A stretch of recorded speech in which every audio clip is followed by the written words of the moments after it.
ओम नमो भगवते वासुदेवाय। प्रिय भक्तजनों, आज श्रवण करेंगे बृहस्पतिवार व्रत की कथा। एक समय की बात है, भारत में एक नरपति राजा राज्य करता था। वह बड़ा ही प्रतापी और दानी था। वह नित्य प्रतिदिन मंदिर में दर्शन करने जाता तथा ब्राह्मण और गुरु की सेवा किया करता था। उसके द्वार से कोई निराश होकर नहीं लौटता तथा वह प्रत्येक गुरुवार को व्रत रखता, पूजन करता, हर दिन गरीबों की सहायता करता था।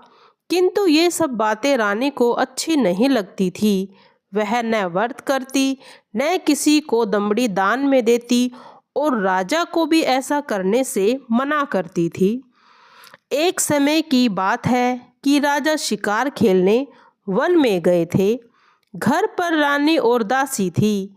उस समय गुरु भगवान एक साधु का रूप धारण कर राजा के द्वार पर भिक्षा मांगने गए।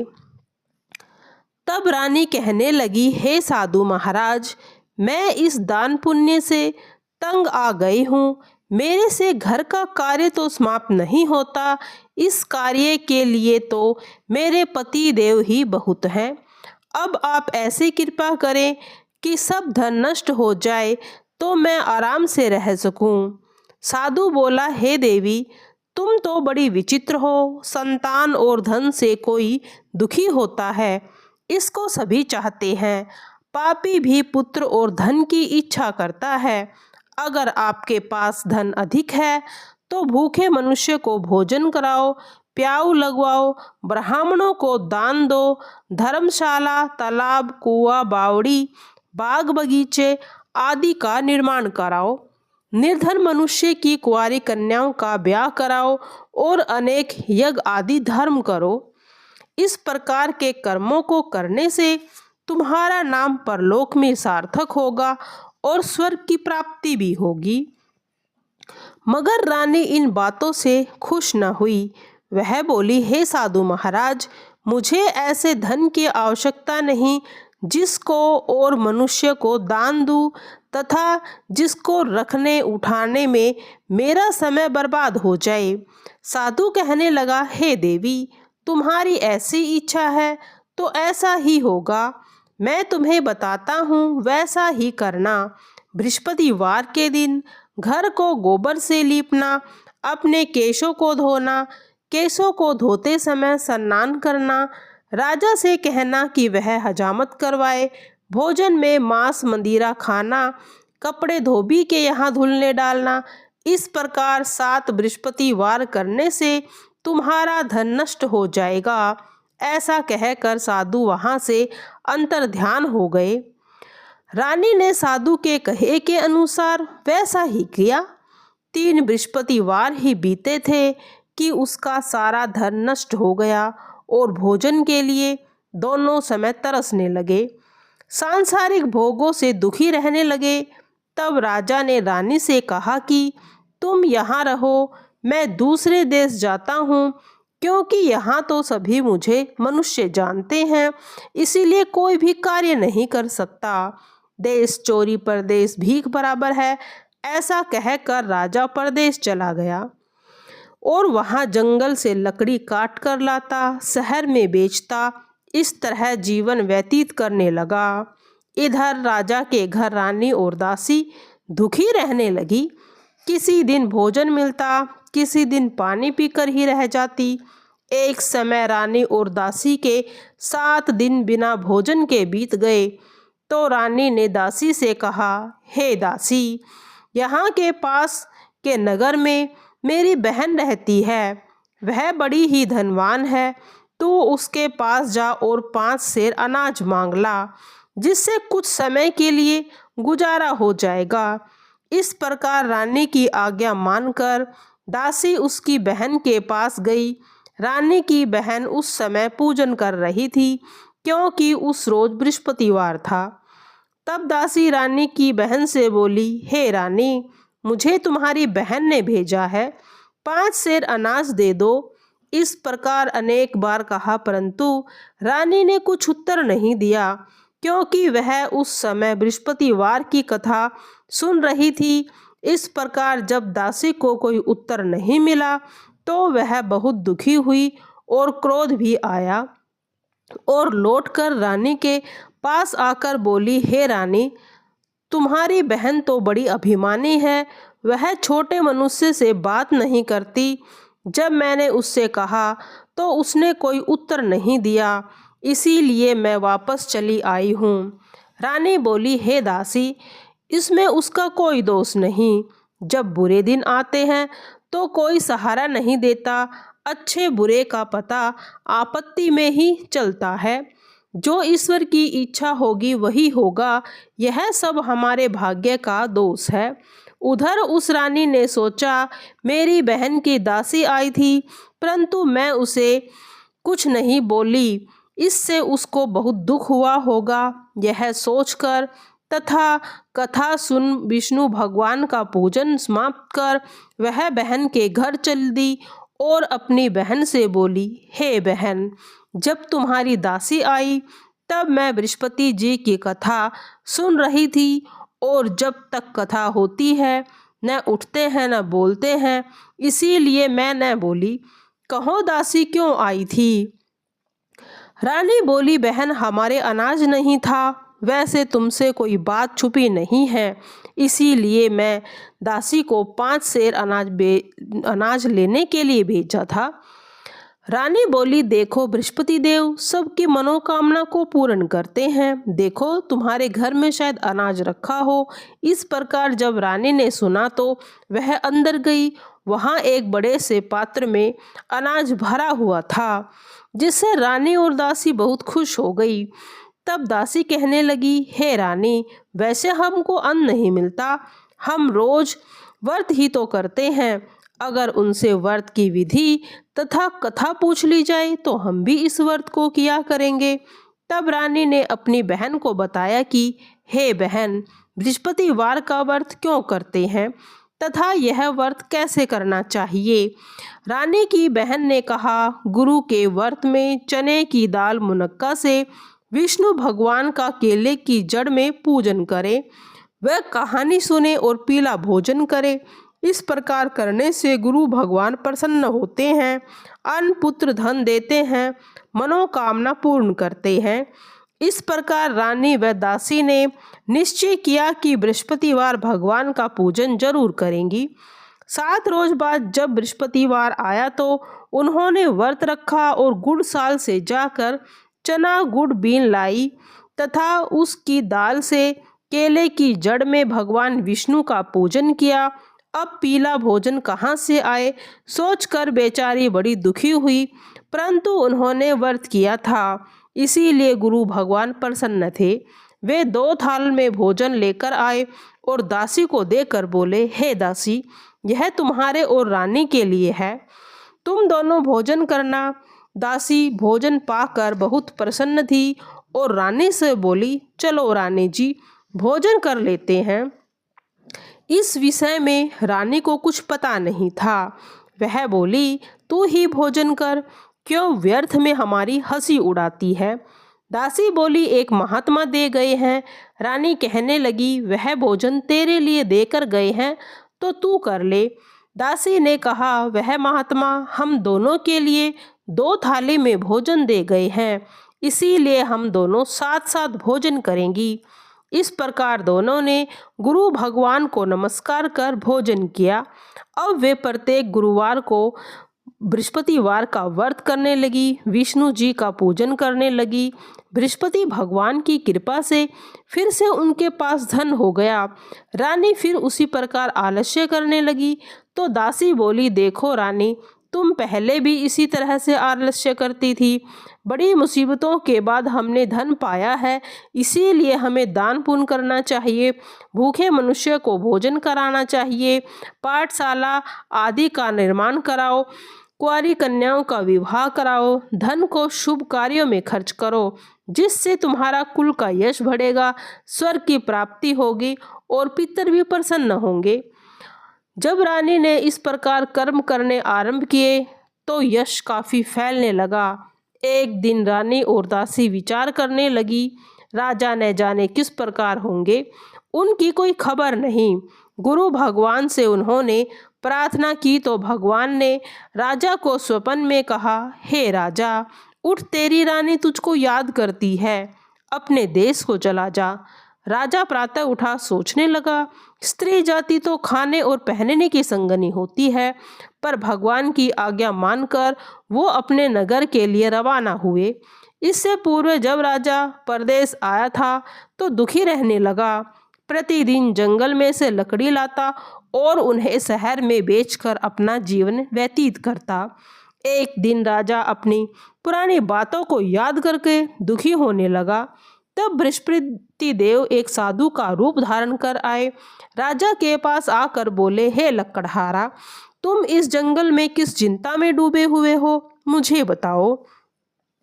यह सुन राजा की आंखों में आंसू आ गए और साधु की वंदना कर बोला, हे प्रभु, आप सब कुछ जानने वाले हो। इतना कह साधु को अपनी सारी व्यथा बतला दी। महात्मा दयालु होते हैं। उससे बोले, हे राजा, तुम्हारी स्त्री ने बृहस्पतिवार भगवान का अपमान किया था, इसी कारण तुम्हारी यह दशा हुई है। अब तुम किसी प्रकार की चिंता मत करो, भगवान तुम्हें पहले से भी अधिक धन देंगे। देखो, तुम्हारी स्त्री ने भी गुरुवार का व्रत आरंभ किया है। अब तुम मेरा कहा मानो, बृहस्पतिवार का व्रत करके चने की दाल, गुड़, जल लोटे में डालकर केले की जड़ की पूजा करो, कथा कहो, सुनो, तुम्हारी सब मनोकामनाएं पूर्ण होंगी। साधु को देख राजा बोला, हे प्रभु, लकड़ियां बेचकर मुझे इतना पैसा नहीं मिलता जिससे भोजन करने के बाद कुछ बचा सकूं। मैंने रात्रि को ही अपनी रानी को व्याकुल देखा है। मेरे पास कुछ भी नहीं जिससे कोई खबर मांग सकूं, और कौन सी कहानी कहूं यह भी मुझे नहीं पता। साधु ने कहा, हे राजा, तुम किसी बात की चिंता मत करो। बृहस्पतिवार के दिन तुम रोजाना की तरह लकड़ियां लेकर शहर जाओ। तुमको रोज से दुगना धन प्राप्त होगा, जिससे तुम भली भांति भोजन कर लोगे तथा बृहस्पति देव की पूजा का सामान भी आ जाएगा, और बृहस्पति देव की तुम कहानी भी सुनना। इस तरह की कहानी कहकर साधु देवता वहां से लोप हो गए। धीरे धीरे समय गुजरने लगा। फिर बृहस्पतिवार का दिन आया। राजा जंगल से लकड़ी काटकर शहर बेचने गया। उस दिन उसे और दिनों से भी अधिक धन मिला, जिससे राजा ने चने, गुड़ आदि लाकर गुरुवार का व्रत किया। उस दिन से उसके सभी दुख दूर हुए। परंतु जब दूसरा गुरुवार आया तो वह व्रत करना भूल गया। इस कारण बृहस्पति देव नाराज हो गए। उस दिन उस नगर के राजा ने विशाल यज्ञ का आयोजन किया तथा शहर में यह घोषणा भी करवा दी थी कि यदि कोई मनुष्य अपने घर में भोजन न बनावे, समस्त जनता मेरे यहाँ भोजन करने आए। इस आज्ञा को जो न मानेगा उसे फांसी की सजा दी जाएगी। इस तरह उस राजा की आज्ञा के अनुसार सभी लोग भोजन करने वहां पर गए, लेकिन लकड़हारा कुछ देर से पहुंचा। इसीलिए राजा उसको अपने महल में ले आए और भोजन करा रहे थे। रानी की नज़र उस खूंटी पर पड़ी जिस पर उसका हार लटका हुआ था। वह वहां दिखाई नहीं दिया। रानी ने निश्चय किया कि मेरा हार जरूर इस मनुष्य ने चुराया है। उसने सैनिकों को बुलाकर लकड़हारे को जेल खाने में बंद करवा दिया। एक दिन राजा जेल खाने में दुखी होकर विचार करने लगा कि न जाने कौन से पूर्व जन्मों के कर्म में मुझे यह दुख प्राप्त हुआ है, और साधु को याद करके जो उसे जंगल में मिला था। अचानक उसी समय बृहस्पति देव साधु के रूप में प्रकट हुए और उसकी दशा को देखकर कहने लगे, अरे मूर्ख, तूने बृहस्पतिवार की कथा नहीं करी, इस कारण तुझे यह दुख प्राप्त हुआ है। अब तू चिंता मत कर। बृहस्पतिवार के दिन तुझे जेल खाने के दरवाजे पर 4 पैसे पड़े मिलेंगे, जिससे तू बृहस्पति देव का पूजन करना, तेरे सभी कष्ट दूर हो जाएंगे। उसे बृहस्पतिवार के दिन 4 पैसे पड़े मिले। तब राजा ने कथा कही। उसी रात को बृहस्पति देव ने उस नगर के राजा के स्वप्न में कहा, हे राजा, तूने जिस आदमी को अपने जेल खाने में बंद कर रखा है वह निर्दोष है, वह भी एक राजा है। रानी का हार उसी खूंटी पर लटका है। अगर तूने ऐसा नहीं किया तो मैं तेरे संपूर्ण राज्य का नाश कर दूंगा। इस तरह के स्वप्न को देख राजा प्रातःकाल उठा और खूंटी पर हार देख लकड़हारे को बुलाकर क्षमा मांगी तथा उसको सुंदर वस्त्र और आभूषण देकर विदा किया। गुरुदेव की आज्ञा के अनुसार राजा अपने नगर को चल दिया। राजा जब नगर के निकट पहुंचा तो उसे बड़ा आश्चर्य हुआ। नगर में पहले से भी अधिक बाग, तालाब, कुएं तथा बहुत सी धर्मशालाएं व मंदिर बन गए थे। राजा ने पूछा, यह बाग और धर्मशालाएं किसकी हैं? तो नगर के लोग कहने लगे, ये सब रानी और दासी के हैं। तो राजा को बहुत बड़ा आश्चर्य हुआ और गुस्सा भी आया। जब रानी ने सुना तो राजा आ रहे हैं तो उसने दासी से कहा, हे दासी, राजा हमको कितने बुरे हाल में छोड़ गए थे, वो हमारी ऐसी हालत देखकर कहीं लौट ना जाए, इसीलिए तू दरवाजे पर खड़ी हो जा। आज्ञा अनुसार दासी दरवाजे पर खड़ी हो गई और राजा आए तो उन्हें अपने साथ ले आई। राजा ने क्रोध में आकर अपनी तलवार निकाल ली और पूछने लगे कि बताओ, यह धन तुम्हें कैसे प्राप्त हुआ? तब उन्होंने कहा कि यह धन हमें बृहस्पति देव के वर्ष से प्राप्त हुआ है। राजा ने निश्चय किया कि 7 रोज बाद तो सभी बृहस्पति देव का पूजन करते हैं, लेकिन मैं रोजाना दिन में 3 बार कहानी कहूँगा तथा व्रत करूँगा और हर समय राजा के दुपट्टे में चने की दाल बंधी रहती। वह दिन में 3 बार कहानी कहता। एक रोज राजा ने विचार किया कि चलो अपनी बहन के यहाँ हो आवे। यह निश्चय कर राजा घोड़े पर सवार हो अपनी बहन के घर चल दिया। राह में उसने देखा कि कुछ आदमी एक मुर्दे के लिए जा रहे थे। उन्हें देखकर राजा ने कहा, अरे भाइयों, मेरी बृहस्पतिवार की कहानी सुन लो। वे बोले, लो, हमारा तो आदमी मर गया है, इसको कहानी की पड़ी है। लेकिन कुछ आदमी बोले, कहो, तुम्हारी कहानी सुनेंगे। राजा ने दाल निकाली और कथा कहने लगा। तब कथा आदि हुई तो मुर्दा हिलने लगा। कथा समाप्त हुई तो राम राम करके खड़ा हो गया। आगे चला तो उसने एक किसान के खेत में हल चलाता मिला। राजा ने उसे देखकर बोला, अरे भाइयों, मेरी बृहस्पतिवार की कथा सुन लो। किसान बोला, जब तक तेरी कथा सुनूंगा तब तक तो मैं 4 हरिये खेत जोत लूंगा। जा अपनी कथा किसी और को सुनाना। राजा आगे चल दिया। राजा के जाते ही बैल पछाड़ खाकर गिर पड़े और उसके पेट में जोरों से दर्द होने लगा। उस समय उसकी माँ रोटी लेकर आई। उसने देखा तो पुत्र से सब हाल पूछा। बेटे ने सब हाल कह दिया। तब बुढ़िया दौड़ी दौड़ी उस राजा के पास आई और बोली, मैं तेरी कथा सुनूंगी, पर तू मेरे खेत में चलकर कहना। राजा ने बुढ़िया के खेत में जाकर कथा कही। कथा को सुनते ही बैल खड़े हो गए और किसान का पेट का जो दर्द था वह भी समाप्त हो गया था। अब राजा अपनी बहन के घर गया। बहन ने उसकी बहुत मेहमानी की। दूसरे दिन राजा उठा तो उसने देखा कि सब लोग भोजन कर रहे हैं। राजा ने अपनी बहन से कहा कि ऐसा कोई भी मनुष्य नहीं जिसने भोजन न किया हो, जो मेरी बृहस्पतिवार की कथा को सुन ले। बहन बोली, भैया, यह देश ऐसा ही है। यहाँ के लोग पहले भोजन करते हैं, बाद में कोई अन्य कार्य करते हैं। अगर कोई पड़ोस में है तो देखूं। ऐसा कहकर देखने चली गई, परंतु कोई भी व्यक्ति ऐसा नहीं मिला जिसने भोजन न किया हो। वह एक गरीब के घर में गई जहाँ पर उसका लड़का बीमार था, जिसके इस तरह से उसे मालूम हुआ कि 3 रोज से किसी इस लड़के ने भोजन नहीं किया।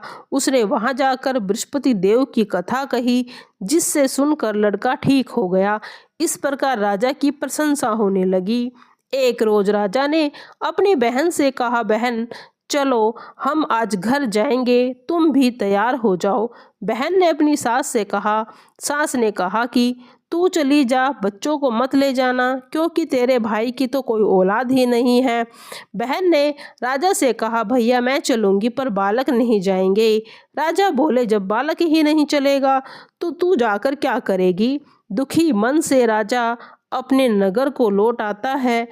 राजा ने अपनी रानी से कहा कि हम निर्वंशी हैं, हमारा मुंह देखने का कोई धर्म नहीं है और भोजन आदि भी नहीं किया। रानी बोली, हे प्रभु, बृहस्पति देव ने हमें सब कुछ दिया है, हमें औलाद भी अवश्य ही देंगे। उसी रात बृहस्पति देव ने राजा के स्वप्न में कहा, हे राजा उठ, सभी सोच को त्याग दे, तेरी रानी गर्भ से है। राजा यह बात सुनकर खुश हुआ और 9वें मास उपरांत रानी ने एक सुंदर पुत्र को जन्म दिया। तब राजा बोला, हे रानी, स्त्री बिना कहे रह सकती है, बिना भोजन के रह सकती है। जब मेरी बहन आए तो तुम उससे कुछ मत कहना। रानी ने सुनकर हाँ कर दी। जब राजा की बहन को यह शुभ समाचार मिला तो वह बहुत खुश हुई और बधाई देने के लिए अपने भाई के यहाँ आई। रानी ने कहा, घोड़ा चढ़कर तो नहीं आई, गधा चढ़कर आई है।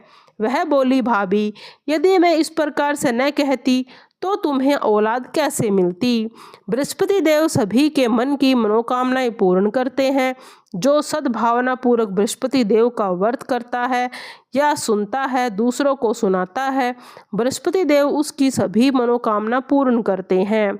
भगवान बृहस्पति देव सदा सदैव रक्षा करते हैं।